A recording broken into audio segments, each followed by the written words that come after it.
दोस्तों, लोकसभा चुनाव 2024 की इस वक्त वोटिंग चल रही है और हम सब ये जानते हैं कि जो लोग हमारे वोट से जीत करके जाएंगे वो दिल्ली की लोकसभा में बैठेंगे। ऐसे ही हमारे दिल्ली में एक सदन और होता है जिसे हम राज्यसभा कहते हैं, लेकिन उसके लिए हम लोग कभी वोट नहीं डालते हैं। तो हमारी आज की वीडियो बेसिक इसी पर है कि लोकसभा और राज्यसभा में क्या अंतर होता है। नमस्कार दोस्तों, मेरा नाम अमन कुमार है और मैं आप सबका अपने इस YouTube चैनल ई पुस्तक पर स्वागत करता हूँ।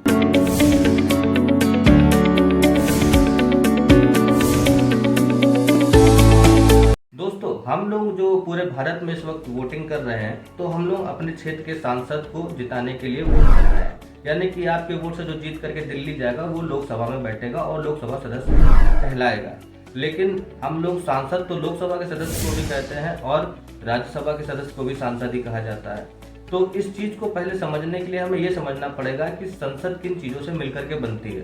तो दोस्तों, संसद तीन चीजों से मिलकर के बनती है। एक लोकसभा प्लस राज्यसभा प्लस राष्ट्रपति। इन तीनों का मिला जुला जो स्वरूप है उसी को हम लोग संसद कहते हैं। संसद भवन वही जो दिल्ली में है, जो अभी हाल ही में नई भी बनी है, हमारी नई संसद भी बनी है।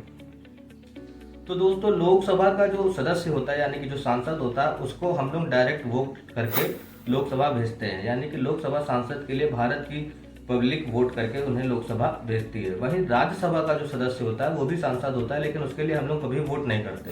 आपने भी कभी नहीं सुना होगा कि राज्यसभा सांसद के लिए हम लोग वोटिंग कर रहे हैं। तो ये चुने कैसे जाते हैं?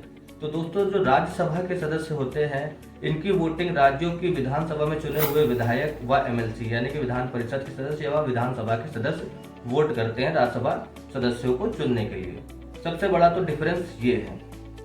दूसरा डिफरेंस ये है कि दोस्तों की लोकसभा के चुनाव के लिए जो न्यूनतम आयु होती है वो 25 वर्ष रखी गई है। यानी कि लोकसभा का चुनाव जो लड़ना चाहता है उसकी आयु न्यूनतम 25 वर्ष होनी चाहिए और राज्यसभा सदस्य का जो चुनाव लड़ना चाहता है उसकी न्यूनतम आयु 30 वर्ष होनी चाहिए।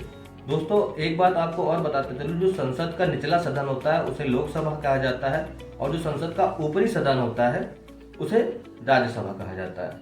लोकसभा के बारे में हमारे संविधान के आर्टिकल 81 में इसकी व्याख्या की गई है और राज्यसभा के बारे में हमारे संविधान के आर्टिकल 80 में इसकी व्याख्या की गई है। जहां तक सदस्यों की संख्या की बात है तो लोकसभा में कुल 543 सदस्य होते हैं, वहीं राज्यसभा में कुल 250 सदस्य होते हैं। लोकसभा के कार्यकाल की बात करें तो 5 साल, वहीं राज्यसभा के कार्यकाल की बात करें तो ये 6 साल होती है। दोस्तों, लोकसभा के अध्यक्ष की बात की जाए तो लोकसभा का अध्यक्ष चुने गए सांसदों में से ही एक सदस्य होता है, जिसको लोकसभा के सांसद लोग चुन करके अपने आप में वोट करके एक सदस्य को लोकसभा का अध्यक्ष बना देते हैं। वहीं जो राज्यसभा का अध्यक्ष होता है वो हमारे उपराष्ट्रपति होते हैं। तो दोस्तों, ये बेसिक से लोकसभा और राज्यसभा के बीच में अंतर थे। आपको ये वीडियो कैसी लगी हो लाइक शेयर एंड कमेंट करके जरूर बताएं।